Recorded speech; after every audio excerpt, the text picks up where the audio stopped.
Hello and welcome to Student Affairs Live, the weekly web show for student affairs professionals in higher education. I am your host, Heather Shea Gasser from Michigan State University, and today I am excited to talk with the Executive Director and the Editor from the Council on the Advancement of Standards, widely known as CAS, about their newest edition of their publications used across the field of student affairs to improve practice. But before we get on with the show, I need to give a quick shout out to our show's sponsors. Student Affairs Live is a part of the Higher Ed Live network, where free live webcasts allow viewers to share knowledge and participate in discussions around the most important issues in student affairs. You can tune in to Student Affairs Live with me and my brilliant and energetic co-host Tony Duty this fall and every other Wednesday. Higher Ed Live is produced by M. Stoner, a marketing and communications firm that works with education institutions on branding, strategy, web design, and more. Student Affairs Live is also exclusively sponsored by ACPA, College Student Educators International. ACPA's strategic partnership with Higher Ed Live calls attention to the pairing of innovative professional development delivery with the strength of a renowned professional association. ACPA publishes the Journal of College Student Development and About Campus and has recently launched a new content delivery platform, ACPA Video On Demand. Check it out today at videos.myacpa.org. So, on with the show. My history with CAS actually goes back to 2001 when I began working at the University of Arizona. I had a copy of the, I think then, 6th edition on my desk, which I was given to construct a relatively new commuter student affairs office. So now, on with the 9th edition, CAS, I think, is one of those perennial sources that we rely upon in student affairs. It provides student affairs educators across the world with effective models or standards for the improvement of programs and services across many different functional areas. We're going to get into all of the details today. I am thrilled to be joined by the CAS Executive Director, Marybeth Drechsler Sharp, and the CAS Editor, Jen Wells, who is also the Director of Planning and Assessment at Kennesaw State University. We're going to talk today about the various goals and purposes of CAS, how CAS standards can inform effective practice, and also enhance the quality of student learning and development on our campuses. If those of you who are watching the show live would like to tweet a question to our guest today or have any comments, please use the Higher Ed Live hashtag. So thanks again for being here, Marybeth and Jen. We're going to start with Marybeth. All right. All right. Can you start giving us a broad overview of CAS? I just made a couple of introductory comments, but what's the history? How long has the Council on the Advancement of Standards been around, and what is the mission? Sure. Thanks, Heather, and I'm really glad to be here. So CAS is 36 years old. We were founded in 1979, and we came out of a movement at the time to kind of create a codified profession of student affairs or student services in particular at the time. And CAS followed a couple other attempts to create that type of professional understanding or set of standards, but the other efforts had sort of fallen apart because they'd been really broad and weren't, I think politics came into play. I know that's hard to imagine in higher education. But in any case, a group of folks tried again in the late 70s, and it was led first by ACPA. And ACPA went and asked NASPA as well, like, hey, do you guys want to get together and work on creating professional standards? In particular, the focus at that point in time was on master's student affairs programs, and I think that's still an important aspect of CAS, and it was a great first step and driver for the organizations that came together. ACPA and NASPA at that point in time were like, hey, let's not do this in a vacuum. There are all kinds of other professional associations in our field that are focused on the development of students and students learning, and so let's bring them together as well. So in '79, the group of folks that came together were 11 associations from across higher education. The mission of CAS has always been to promulgate standards of practice, and that is, I think, by kind of having that as one of our core aspects, we've been able to kind of, I think, make a pretty significant impact in the field of student affairs at first, and much more broadly now in other aspects of higher education too. Awesome. Tell us a little bit about your pathway and how you became the Executive Director of CAS, and you maybe a little bit about your career before working in student affairs, and then what is the job of the Executive Director? Oh, all right. You want me to save that for last, because the answer to the last part is really kind of everything.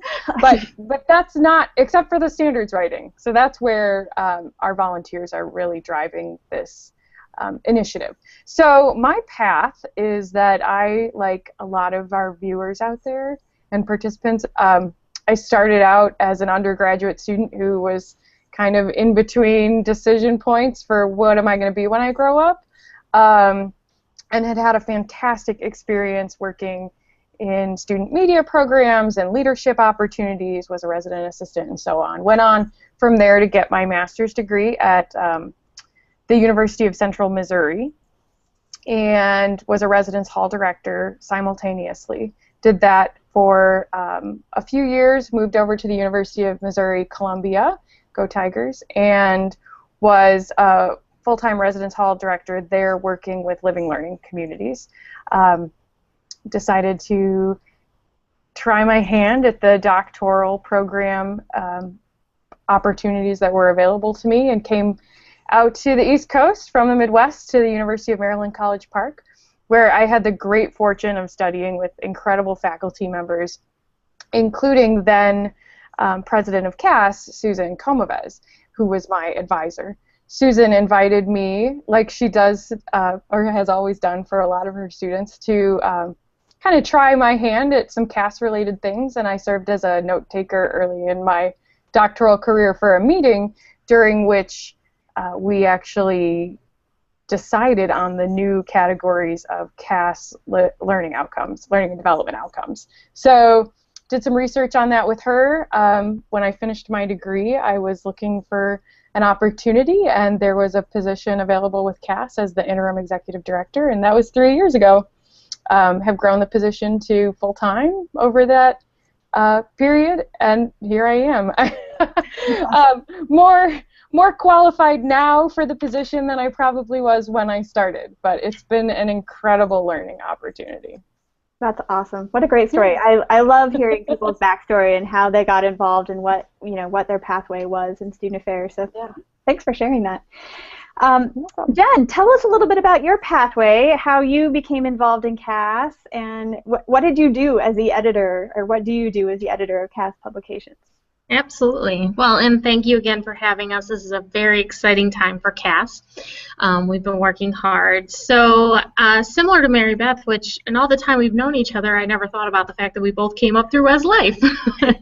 So we share another thing in common. But again, went to a small school in Michigan, 1,600 students, and was your pretty typical student who was involved in everything. And I think I mean everything. And became an RA. And then found out, oh, I can do this for a living. Just same thing, mentored. Somebody said, you can keep going. You love this. And so went straight to grad school, Michigan State. Go Green. Absolutely. And so and did a hall director job while I was doing that. And then I took a full-time area coordinator job at John Carroll University outside of Cleveland. And did that for 4 years, loved it, but found out I want a PhD. I knew learning, I'm a lifelong learner, it's my top 5 strengths, and so I started applying for doctoral programs and knew that I wanted to go to UGA for a number of reasons, and I wanted to go full-time. So I applied for assistantships and said I don't want to live on campus, which kind of scared me a little bit, but it was exciting at the same time.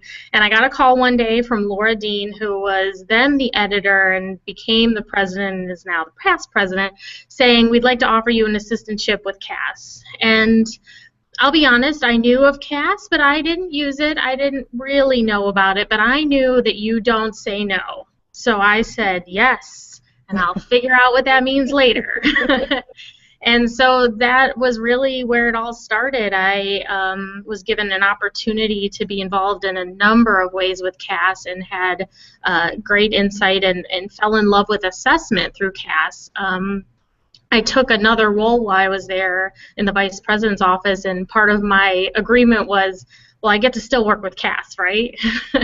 And so I've been in the background for a really long time, helping with the last two editions of the book, the 7th and the 8th, and helping as an assistant editor, doing all kinds of different work. When Marybeth came on board, some of those responsibilities went to her, which was great.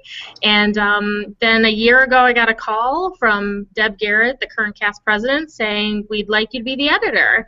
And I thought, oh my gosh, full circle. So I said yes, and I'll be honest, I credit me being in assessment with CAS. That changed the trajectory for me. It's an amazing experience to work with so many different people, and I think it makes me more successful in my position today. So as editor right now, the past year it's really been guiding the book and the publication, so overseeing contextual statements, making sure the general standards are in place, the functional area standards, putting the actual book together, the self-assessment guides, and we'll get to some of that when we talk about what's new. That's my story. I love it. I love it. I love how mentors influence both of your involvement, faculty members and role models, so that is great. It's all about kind of fostering that next generation of leaders, right? Yes, absolutely. So Marybeth, in my intro, I talked a little bit about the Commuter Student Affairs Office at Arizona and how we used at the time the CAS standards to reformulate it. Additional part of that story is we use the CAS standards to basically say we need more resources as well. Can you talk a little bit about the purposes that various student affairs educators use the CAS standards for, and who else uses CAS in their work? Okay, and Jen, jump in if anything Sure. gets lost as I'm trying to think through this. Well, Heather, your examples are right on. A lot of folks will use the CAS standards to build programs, to identify what are the musts and the shoulds of developing something new or reformatting, reshaping. And the reason why that's so useful is because in our general standards, sorry, I should back up in case folks aren't familiar with that. The general standards form the core of every single functional area CAS standard. And that means that, like, it's sort of, I call it or liken it to a hanger, and then the individual functional area standards kind of put the more detailed clothing on that hanger of the CAS general standards. But that's the core framework of what CAS believes is every program and service. We should all be starting with these core ideas, which include developing a mission and having goals for your program, making sure you have the appropriate facilities and technology, that you have learning outcomes, you have an end in mind for your work with students, and so there's 12 different subsections there, and folks will use each of those subsections to help shape their programs as well as kind of fine-tune them and identify, as you mentioned, where do we need additional resources. So people will do that both in informal ways by just scanning the standards and having conversations, or through more formal mechanisms. We have a self-assessment process. So I think that's an important, something important in terms of using CAS that we can talk a little bit more about. Those are the biggest ways, Jen. Okay. What am I missing? Yeah, what are you missing? I think when we talk about some of the other pieces in detail about program review and learning outcomes, I think some of the other ways that people use it will come into play in those questions. So I don't want to steal the thunder for later. Right. Well, and so the other thing you asked, Heather, was who's using it, and I think the answer to that is everyone, and from the bottom to the top of an institutional organization or hierarchy. A lot of times we find that vice presidents or SSA, senior student affairs officers, will purchase the CAS materials to help them kind of formulate an overarching strategic plan or identify a focus for training and development for a unit. So I think there's a lot different folks at the top who look at CAS, and then further down in all the different aspects of programs. We find assessment and institutional research folks are using CAS to guide their work. It's pretty broad. And then and a lot of our assessment colleagues who are outside of the traditional campus are also using CAS. We definitely are pretty widely adopted in the community college realm. A lot of community colleges will look to CAS for some assistance with shaping programs and services, as well as four-year colleges of both private, public, and proprietary types. So. Okay. And I think the last piece is just to reiterate the graduate students, because I think some campuses, graduate students learn about it in their programs and get a really good basis, and then they bring it to their campus and they want to adopt it. They want to use it. They want to put it into practice. So, and I've also heard a lot of interns in the summer, depending on what program, sometimes they'll use CAS to guide the way that they go through that experience as an intern. Mm-hmm. Great, for sure.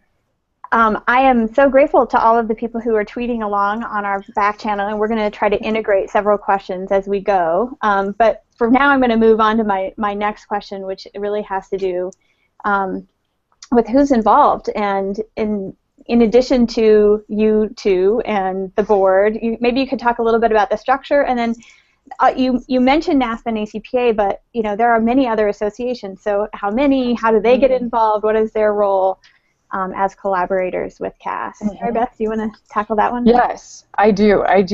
So this is like my favorite part. When I was in living learning research, I like talking about faculty more than anything else, and I feel very similarly about talking about my board of directors. So when we say board of directors for CAS, it's not the same as saying the board of directors for another professional association.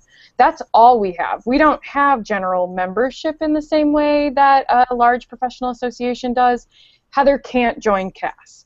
Heather can use CAS. Heather can give CAS input and feedback. Yeah. Well, there are professional associations who are paying attention. Heather would be happy to represent you. But in any case, the point is that each of our member associations they decide who is involved with CAS. So we're really proud that ACPA sends us Gavin Henning, your current president of the association, as the director from ACPA to speak on behalf of his understanding of the profession and your association. And have input on writing standards and so on. So each of our professional associations, and there are 41 of them, so it definitely expands beyond the typical folks you might think of when you think higher ed associations. We get one or two individuals from each of those associations who come and sit on our board.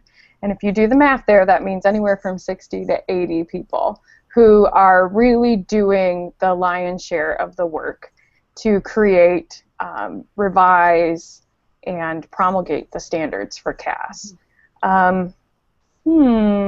So they're all appointed differently by associations.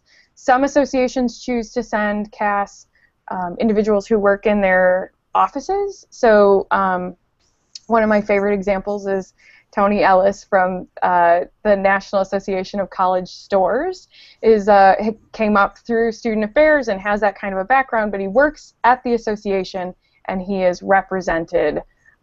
He represents them on our board of directors. So we have a range of folks from across higher education. We've got also have a few public directors, which I think helps CAS to keep a good pulse on what's happening around us. Our current public directors who are appointed by the board are Rich Keeling, and we've had Peggy Patterson, who's a faculty member in Canada for several years, and she's been amazing.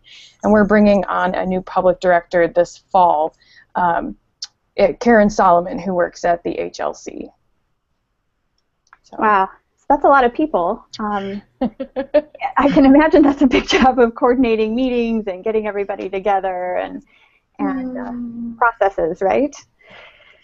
Yeah, there you go. There's part one of my job. Good observation, Heather. Which she's great at.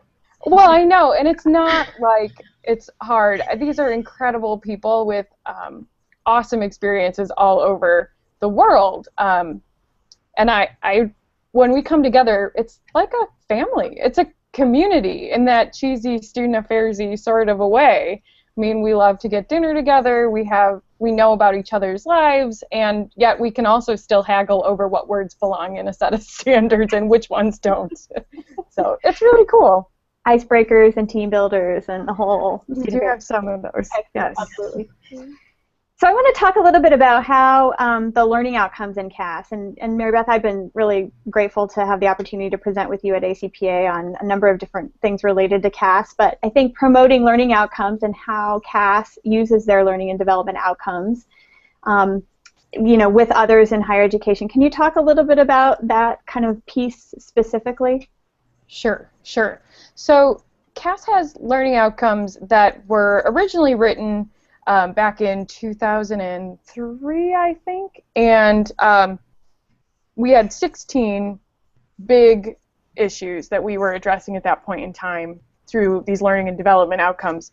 And after the rest of higher education kind of started following up in that area too, like we tend to see ourselves, our previous executive director, Phyllis Mabel, was a little bit of a visionary when it came to learning and development outcomes work.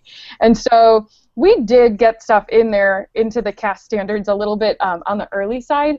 And then folks like AAC&U and the Learning Reconsidered team and some other groups also developed learning outcomes. CAS isn't necessarily wedded. We weren't wedded to just having there be one way of thinking about how students learn and develop. So in 2008, we came back together with this think tank of folks from across both CAS settings as well as elsewhere in the field, some of the authors from Learning Reconsidered and so on, and retooled the CAS learning and development outcomes. They are a part of every single set of functional area standards because they're part of the general standards. And there are 6 different domains, and then there are sub-dimensions underneath each of those domains. And they dovetail really closely with, and this is intentional, on purpose, with the learning outcomes that have been put forth by these other associations and authors. Because to us, it's much more important that our students' learning and development is focused on end goals that really work at all different types of institutions, and we wanted to make sure that we were aligned very nicely with the other associations doing that. What we expect is that folks who are writing specific learning outcomes or learning and development outcomes for students in their programs and services look at those broader domains from CAS and align their outcomes with those, or with one of the other sets of primary learning outcomes out there in the field. Yeah. So you're supposed to be writing learning outcomes, implementing them, creating programs that seek to have that as the end in mind, and then assessing how well your students are achieving them as part of, I mean, that's a standard. That's not a if you want to kind of a thing. That's my take. What are your reactions, Heather? You're smiling at me, so. Yeah, I'm just laughing because I just had this conversation actually this morning about, you write the learning outcome, but then you have to follow it through. You have to know, how effective you were in meeting those desired end goals, and how do you do that? Through assessment, right? So, which I think is a great segue into, Jen, you talking a little bit about you're the director of planning and assessment for a division of student affairs. How have you, I imagine, since you're the editor of CAS, you know them very well. How have you integrated CAS into your work? I try in every way that I possibly can. I think people know me as much as the assessment person as the CAS person. And so when I took my position on there, it didn't exist prior to my arrival. And so it was a new position, and part of what my role was to help write a mission, vision, strategic plan, and learning outcomes for our division. And I thought that's a lot to do in a really short amount of time because they wanted it done quickly. And I said, well, this is easy. CAS has some learning and development outcomes. Done. here they are. I did some research, and a lot of times if you look, there's different words used, but at the essence, they're the same. So we adopted those right away and started encouraging people to think about, what are our programs trying to do? Which one of these are we really targeting through our programs, and having the division report about that annually. And I would tell people, the idea is not that you do all 28 of those subsections, because then we only need you. So let's bring that down. So it really was our transition into thinking about being outcome driven, which is what we're doing now. I made sure everybody had a copy of the standards when I came in, and I'm all about using the standards as creatively as you can. So we have a alcohol and drug task force, and they didn't know what to do with programming, so I said, let's talk about the program section. This can help you think about what it is that you need to do, and how to target that programming, and what's missing, and how do you do that learning. And it gave people a universal language that were coming from very different places. We consolidated. We have our visit this fall, but for all intents and purposes, Kennesaw State and Southern Polytechnic State University have consolidated to become Kennesaw State. And so when we were working on that and creating new departments, I mean, you take two and put them together, there's new there. And I gave everybody the CAS standards and said, use this as a framework, because I think strategic thinking isn't part of everybody's daily lives generally, and so it's a skill set in itself, but it gave it a way, okay, what is our mission? Now that we're a consolidated department, what is the goal? What are we trying to achieve? What does our program look like? Who are our employees? All the way through those 12 parts into assessment at the end. And so I think it really provides a great framework, and we're about to launch into program review. So we'll be integrating that this fall, which is perfect timing. We've now developed the learning and development outcomes, we developed an assessment approach, and we consolidated, we created the new departments, and now we're going to do the program review and make sure we're on target and see how well we're doing. So I think CAS is just a perfect place to have as the staple for everything we do. Yeah. And we've had a couple of questions related to this topic on Twitter, so I'm going to try to integrate and meld them all together. I think this is an interesting kind of additional approach that folks could potentially use. So my next question, I kind of ask, how does one use CAS to assess department or division-wide effectiveness? And this might come through performance reviews, program reviews, but Zeb Davenport asks about, what about in preparation for performance reviews or accreditation visits, which I hadn't really thought about the accreditation piece. Absolutely. That's a huge, I think, such a great part about CAS is it is the perfect preparation for writing an accreditation report. When we're talking about, are we in compliance or not with the standards, being able to walk through a CAS self-assessment process, really, we have the evidence, because I think a lot of what these accreditation reports are about evidence-based. So it provides us a way to produce all of that, and the self-assessment process walks you through what evidence do you need, what is the documentation that's important, and so I think that's one of the most popular uses of CAS is in preparation for accreditation. And I think as an assessment person, and Marybeth would probably echo this, is part of our job is to make sure it's not just about accreditation, that it's continuous, and we're integrating that into our work because it guides us to being doing really great work, not just because we want to be accredited and we put it aside for 9 or 10 years. Yeah, it's not every 5 years we'll pull them out and say, are we in alignment again? Oh, okay, we're good. Yeah. Right. Marybeth, did you have anything you wanted to add to that? I think Jen did a pretty good job there. Okay. So I want to get to the 9th edition, hot off the press, right? Yes. Just as of last week. Hold that sucker up. I am. I'm working on it. I know. I'm like, it's so pretty. So pretty. I love it. I'm from Colorado, so I love seeing aspen trees. And they're purposeful. We picked aspens because they're. Oh well, we picked aspens because they're beautiful, but also because they have such an interesting way of kind of promulgating their own species of trees. Like aspen stands and the clusters of aspen trees will last for generations and generations. They create new trees from their own roots.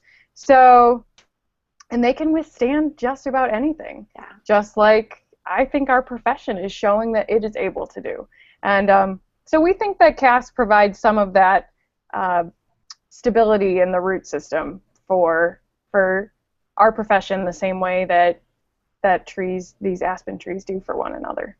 That is great. I love hearing, because I know all of this is intentional, right? But I love hearing the story behind why you chose that. That's great.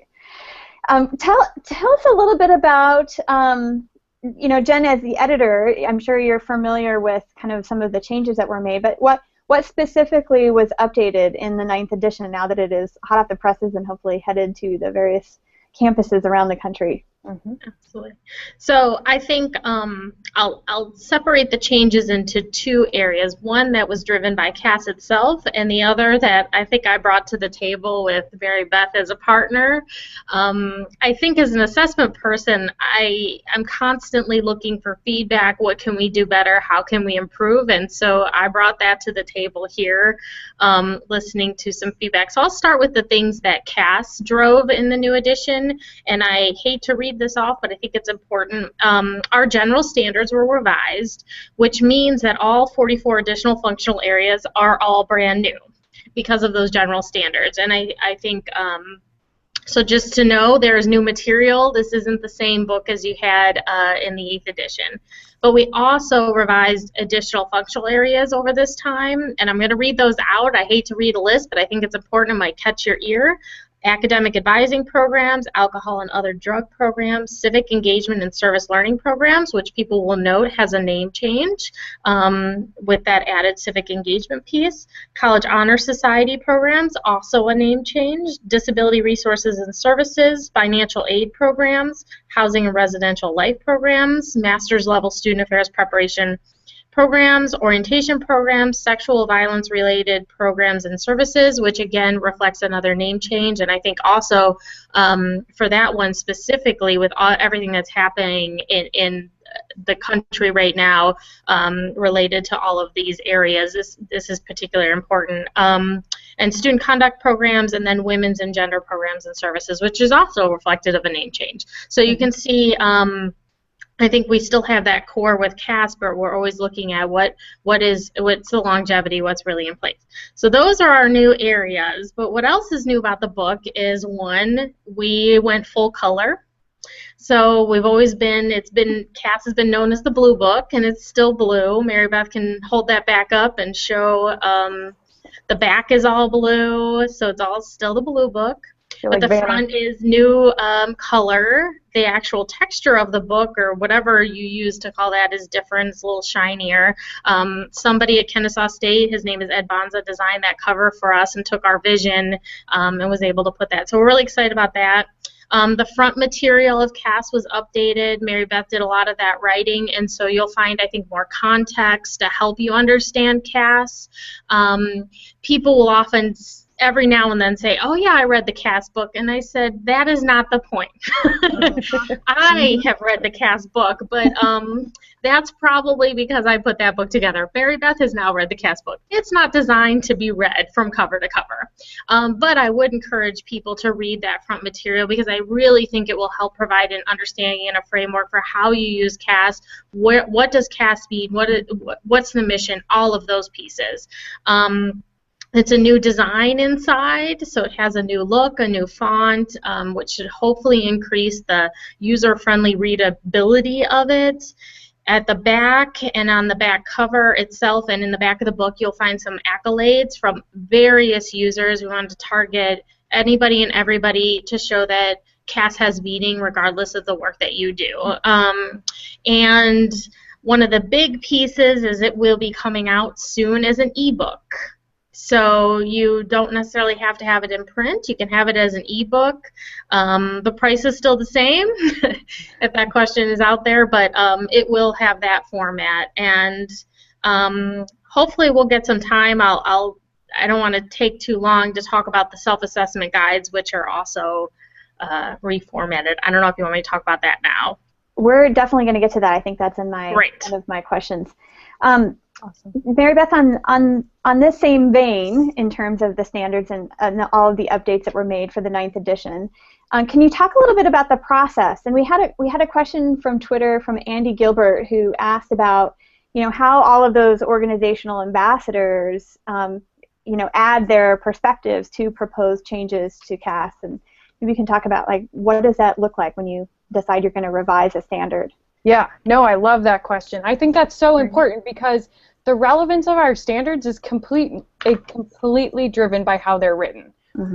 Because they are written by this really broad group of individuals. Folks who are working at the top of their divisions, folks who are early in their careers, individuals who have had full careers and are now retired, who are at all these different types of institutional settings. We're all sitting around this. It is literally one giant table. I mean, we actually sit in a hollow square where you can see all 60 people at the table. And we work collectively to write and revise all of those standards. The first step is, I mean, this may seem obvious to people, but we don't, if you've worked by committee, a 60-person committee isn't going to get a lot done. So we work in smaller subcommittees, standards revision committees, and those are tasked by the president. Individuals around the table decide what standards they'd like to work on.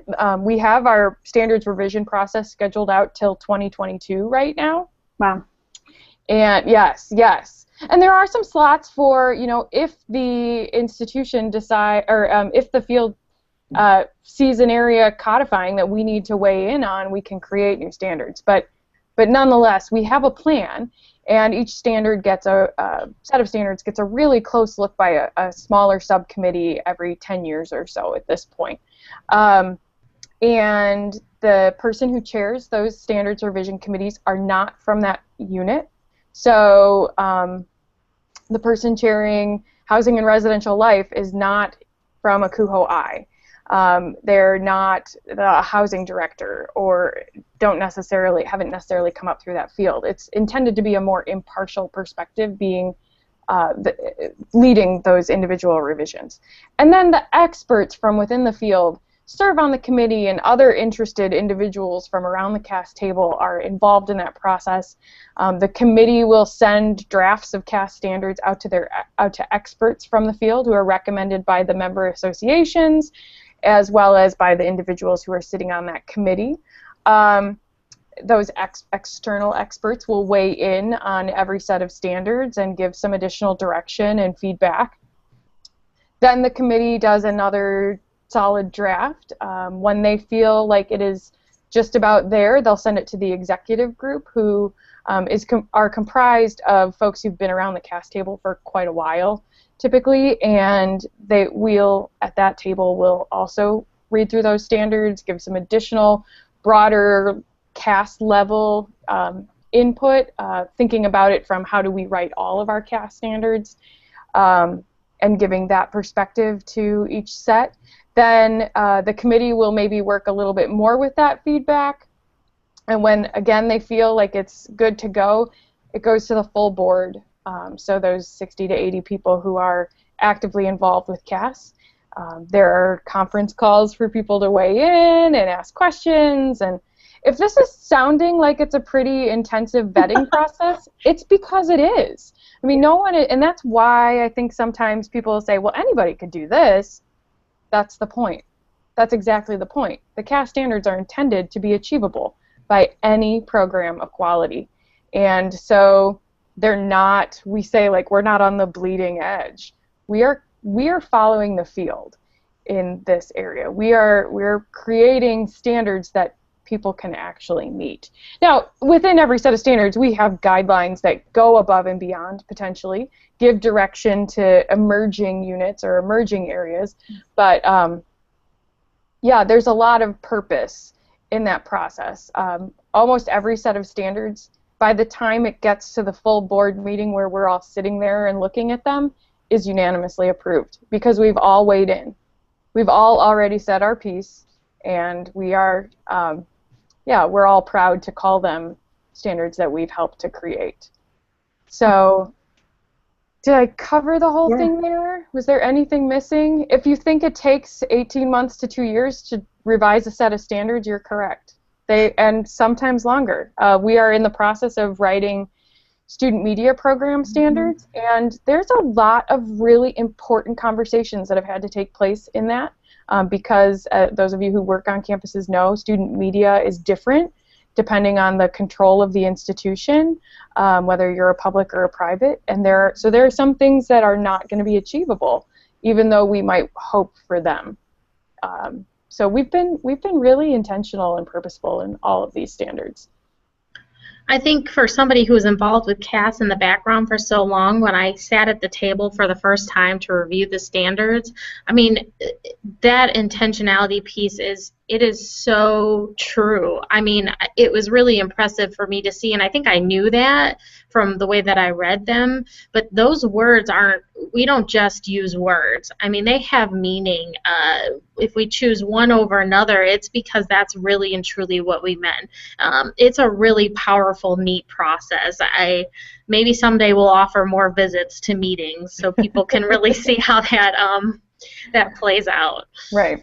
Or like live stream Google Hangout or something like that. There we go. Right? Yeah. I mean, and it's so fun to bring new people into the fold and have them just be able to engage with these great folks who've been writing standards. I do want to address another question I think that we've had come up a little bit, Heather, about internationalization of the standards. Yeah, thank you. Yeah, and so what I'll tell you is that a lot of our member associations are identified as international associations, right? That is part of their name or part of their intention or part of their goal. Unfortunately, the people that are sent to sit around our table don't necessarily represent that international perspective of each association. And unfortunately, there's really nothing that at the level Jen and I are at for CAS we can do about that. Now, I would encourage those of you who are members of CAS member associations to ask your associations, perhaps like, hey, would you consider sending an international representative? But we do have one association that is completely housed and run outside of the U.S., and that is CAUCUS, the Canadian Association of Student Services. And we're really happy to have their input when we can on every set of standards. But the CAS standards are written, and we own this, and we know it, and we claim it from a North American, specifically U.S. perspective. So the international application of CAS is something that we would encourage anyone trying to use it to do with caution, because the way our students are socialized, the expectations we have are different than you'll see in other parts of the world. Now, we get inquiries all the time, I mean all the time, from developing countries and from some other world powers, institutions in these areas where they'd like to be able to take CAS and apply it, but we don't strongly encourage that. Without really interrogating what might be drastically different. That said, we do have a task force of really interested CAS members who are board members who are looking at internationalization-related issues, trying to identify ways that we can continue to provide support to other countries who'd like to be able to take and apply CAS. But it's an ongoing kind of emergent area for us. Great. Thank you for addressing that question. I think it's really important, and also I think important to be transparent about where there are potential gaps or where there are, you know, opportunities for future growth. So thanks. Yeah. Marybeth. Yeah. Yeah. No problem. So I know that program reviews, student learning outcomes assessment, there's lots of ways that CAS standards can be integrated. And also, we have, you know, come into the 21st century on our campuses and are doing many of those processes with the use of technology. Marybeth, can you talk a little bit about how CAS has integrated technology into what you provide to folks? Right. Yeah. Okay. Sure. So what we have historically put out is pretty low tech. We have a paperback book and so one of the ways we've tried to increase our technological access to that is by having an ebook version as well. There was once a time, not that far in the past, that all of our self-assessment instruments were mailed hard copy to folks or came to you on a CD that you could access and download the files from. We have since moved to a non-CD format since a lot of us don't have CD drives on our computers anymore, do we? When you purchase the CAS materials that are self-assessment instruments through us, you get them immediately. It's a download with your receipt. You get a link, you click it, and you can have those files. But probably the most exciting thing that we have happening in the area of helping people to integrate CAS self-assessment processes into their existing self-assessment toolkit is the work we've been doing with Campus Labs. And I'm not sure how many of you are familiar with Campus Labs, but it is an incredible team of professionals who know more about assessment than I do, who are helping individuals on their campuses use the power of collecting data and then acting on it in meaningful sorts of ways. So the high-tech version of the CAS self-assessment instruments are now available through Campus Labs, where you can pull in additional data from other studies you've been doing or surveys you've collected to support the ratings that you would provide on your self-assessment instruments. You can share more easily those single instruments with team members. Everyone's looking at the same data. We're trying to eliminate the waste of, I'm an eco-freak, friends, so we're trying to eliminate the waste of having binders and binders of institutional support. If you can upload it or link it through Campus Labs, that's a great way to work with it. External reviewers can log their information in those same platforms. So lots of really easy, simplifying the process enhancements in that particular platform. That is exciting. As somebody who works with institutional data, can you say anything else about that for me? Yeah. Well, the thing I wanted to say also is that piece about Campus Labs also, we have been hearing, they helped us in this new iteration of the self-assessment guides because we had been hearing feedback about trying to update those, and they were overwhelming and long, and they're great instruments, but I think, as with anything, there can always be improvement. And I think the way that Campus Labs has set up their system and knowing accrediting agencies and having a big picture assessment, working with them helped us be able to rethink what those self-assessment guides look like, which I guess it's perfect time to talk about that. Users who have seen them before, they're gonna look drastically different. It's the first iteration. I imagine the future will hold more changes as we work with that. Marybeth and I went old school and spent a weekend retreat writing and rethinking and taking feedback from lots of individuals. But one of the big pieces, I think, is that people will notice that the opening information for each section is about documentation and evidence. Suggestions that we make that people can have, because I think as you do program review and self-assessment, a lot of the work comes in collecting that evidence, and people like to say, well, we do that in practice, but we can't produce any evidence. And so I think it gives people a guide. We're looking at creating criterion measures over categories rather than individual statements. And so it looks like how well are we doing in terms of this as a bigger picture. And I think Campus Labs help drive that. And I'll say this on here, we haven't talked about this, Marybeth and I, but we are looking for feedback on these new self-assessment guides. We want to know how it's happening in practice. We'd love to hear from people. But we're very excited about it. Email Jen at... Yeah, send it to casbook.jen@gmail. But we're really excited about this new iteration. People who pre-ordered, check your inbox. They're there.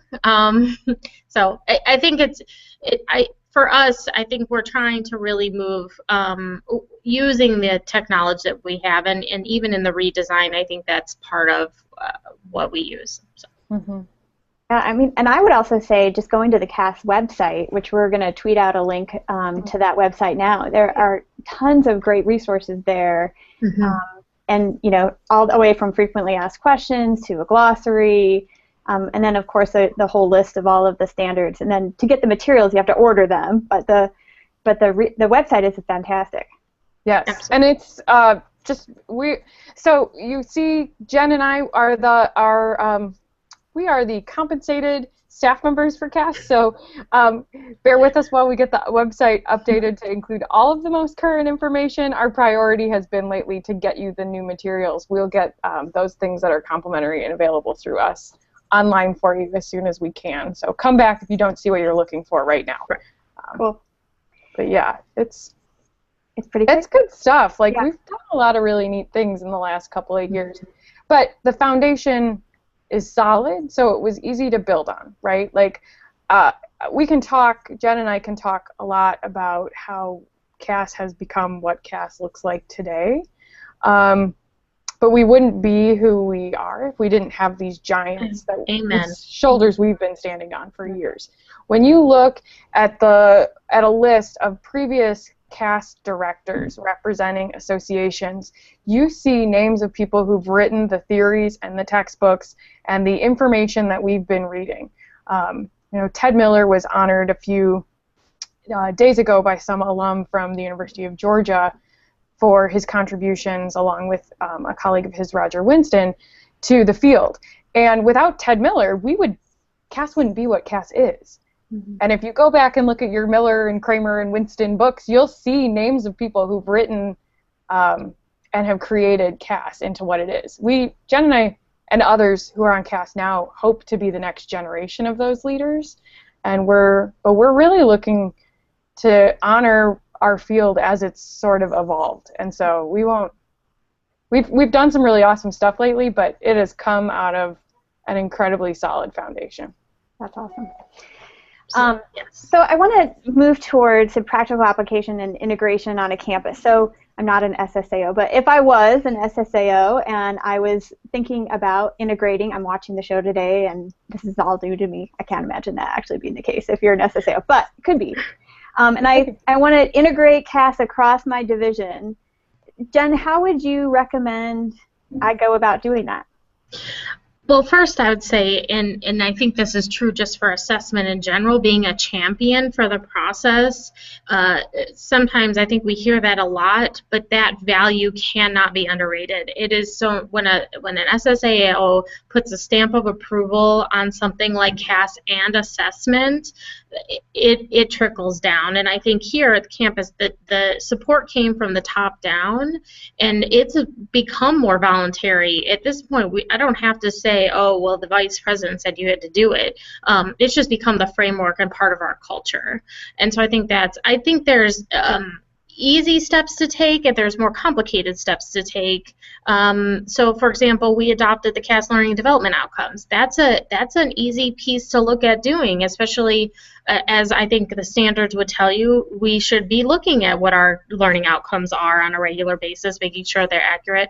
One of the things we just decided about a week and a half ago is our whole division is going to adopt the practical competence for this year, and so every unit has to have at least one outcome related to practical competence, and measure that and see what's happening. And so we're just taking one piece, but I think that story is going to be huge. Looking at integrating program review, I believe that we're moving away from this fear of assessment, that if I find something isn't great, that I'm going to lose my job. And I think program review can lend to a similar fear. Oh, my program isn't meeting the standards, so I'm going to get in trouble. I don't believe, and maybe I'm too optimistic, but I don't believe that many people are left thinking that way.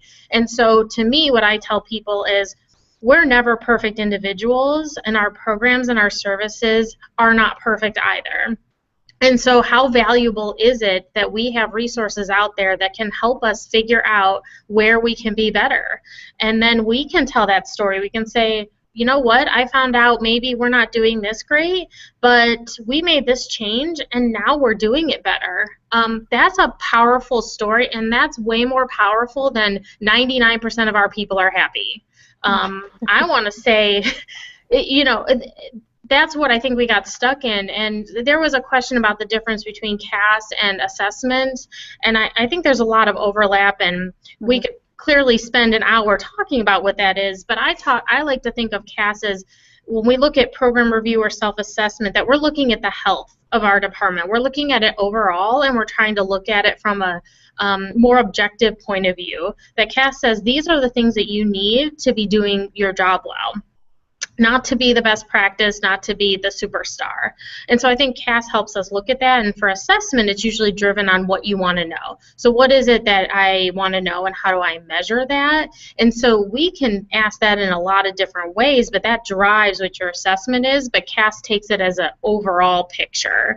And so I think that's my shortest answer to give to that, and would love to talk about that more if anybody wants to know. I think that's really good too, Jen, because, you know, sometimes people are like, oh, well, program review or self-assessment isn't rigorous. It's not the same as assessment. But program review is only as strong as your evidence. So those assessments that you do collect, that's part of your, you know, like, you bring that into the self-study. That's what ultimately helps you to evaluate how well you're doing. It's that information you've collected through you know, environmental scans and assessment of particular programs or services, looking at the numbers of attendees, you know, all sorts of those things. That's how you then say, yes, we're meeting this standard, or we're only kind of meeting it, and so we could do better. Let's figure out how to prioritize this. So in a lot of ways, your assessment feeds into the program review. And I would say, as working with a division, most of our assessments are about our students, and that's important, and I think that's at the core. But then sometimes we forget about, well, what are we doing with our human resources? How's our technology doing? You know, all our diversity, equity, and access areas, ethics. Those aren't areas we tend to be assessing very often, and that's okay. But I think CAS provides that framework to make sure we're talking about those things. A little example, our orientation thought they were going to lose their golf carts. They brought out CAS standards and said, no, we need to be able to have accessibility. And guess what? They got more golf carts. That's a great example. I need a golf cart. Yeah. That's awesome. I wanted to just shift for just a second and tell one other story about the ways that I've used CAS, because I know there's probably folks out there who are job seeking and looking to make a shift to a new functional area. My whole career has been starting new in new functional areas. So this was back 2007. I was a candidate for a position in a functional area that I had only basic knowledge of. So I was going to interview on campus. I pulled out the CAS standards. You know, I knew what women's centers did, but I pulled together the CAS standards to help me really ask more detailed questions. And then once I got there, we were able to use the CAS standards to really integrate within. And I'm happy to hear that standard has been updated too, because I think that's one of the things that's kind of perennial issue. But so based on my story, do you have other examples of ways that you've seen people use the CAS standards that are not initially thought of? I think I mentioned the one, helping drive consolidation and thinking strategically and having a framework to talk about. So that's one. I've seen people do it and take a section of a standard and drive one each meeting to help with professional development and having a way to talk about, are we doing what we say we're doing? And so taking sections and doing it that way, I think it can help with strategic planning. Whether or not you take what you did with program review and apply it to strategic planning. But I think the beauty of CAS, and I think part of what we say is, it's not meant to be left in a box and you have to use it in any particular way. Use it creatively. If you don't know about a functional area, use the standards to learn about what's important to that functional area, because then you can speak to it. And the last piece I would add is, I think today, as a candidate, to be able to talk about learning and development outcomes, assessment, and program review, and being able to talk about what those mean is going to strengthen your candidacy, but also it's going to strengthen our programs and services. Yeah, I definitely agree with that. Go ahead, Marybeth. Oh, I was just going to say, we had an intern a few years ago who is incredible, and he actually did a session on how you can use CAS in your job search process. Think about not just knowing what you should be able to talk about, not just knowing a little bit more about that functional area, but the other thing I thought was really helpful was help you to evaluate. Yeah. Is this a program or service that I could work for? How are they doing in terms of meeting or achieving some of these standards, and are we aligned well enough in terms of what we both think are important for this to be a good place for me? Because a lot of times candidates forget that it's a mutual selection process. Yes. And so knowing how to use CAS to help you enhance your understanding of an area where you might work is pretty important. Yeah. Or to assess, do they know what the standards are, right? And are you going to get support if you are trying to, model your program after those standards and they're like, CAS, what? So, yeah, that's a concern.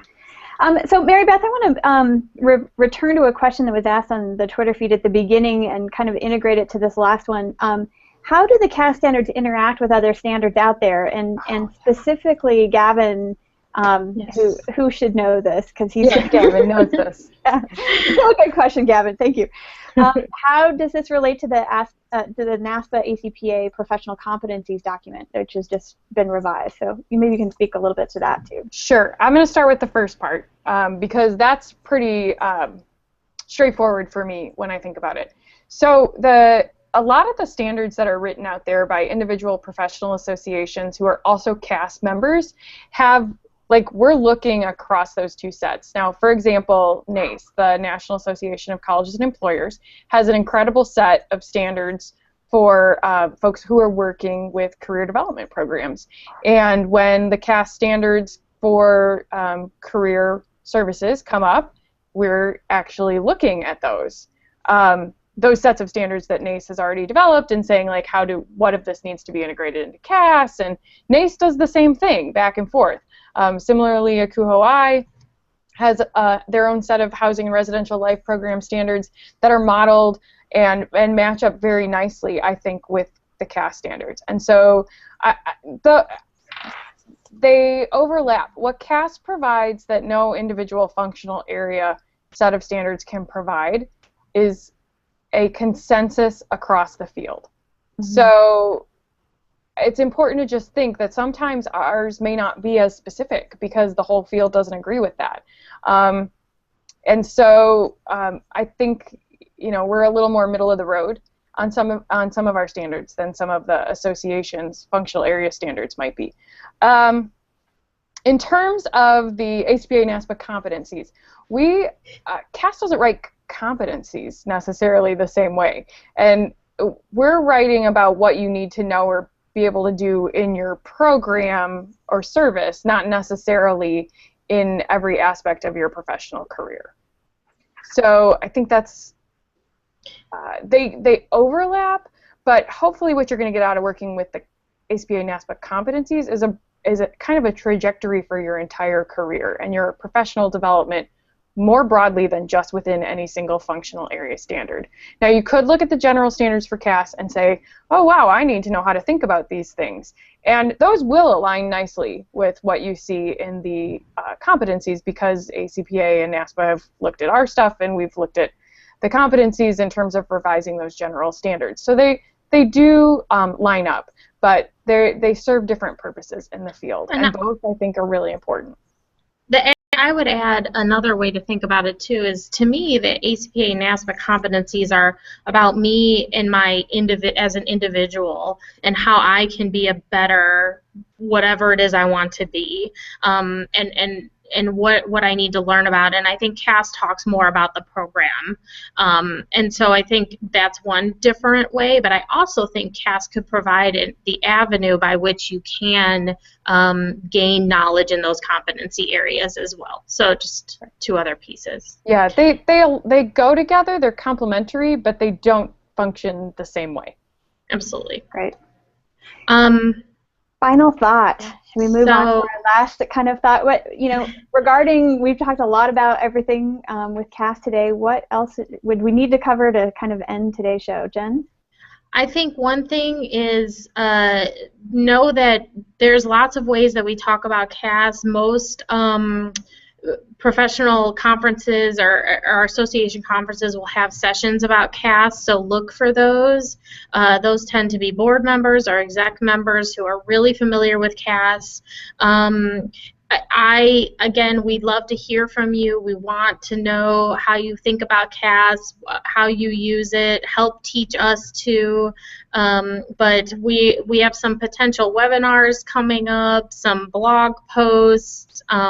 We're hitting the social media now. CAS is getting online. So if you haven't friended us on Facebook or following us on Twitter, please go do that today. And I think, as cheesy as it sounds, I say CAS is your friend, and I really mean that because it's really meant to be used in the way that you need it, and so we're just hoping that we provide what you need to help you, and so CAS is your friend. Yep. And if you are attending ACPA's convention that's in Montreal in 2016, you will, as per usual, see CAS do a lineup of programs about how to use it and so on. And as Jen mentioned, most of our professional associations that are part of CAS have similar programs at their conferences as well. So we would love to see you at any of them. And yeah. Or all of them. Or all. Do it all. Awesome. Well, thank you to both of you so much. I appreciate you being on Higher Ed Live today and talking all about CAS. It was fabulous. I'm definitely a CAS convert. So, and just for sharing your knowledge and your stories and all of that as well. It was really great. Thank you. Thanks. Tell you a little bit about our upcoming shows. Next week on Student Affairs Live on August 19th, my colleague Tony Duty will host a show featuring student veterans issues. And then in early September, I will be back with a show about supporting the success of low-income and first-generation students on campus. If you are interested in receiving updates about these and other shows on the Higher Ed Live network, you can subscribe to our newsletter, browse our archives at higheredlive.com, or even subscribe to our iTunes podcast so you can, like Paul Gordon Brown, listen to Higher Ed Live while you commute. Again, my name is Heather Shea Gasser. Thank you so much for being here today. Thank you for watching. Make it a great week, everyone. Thank you.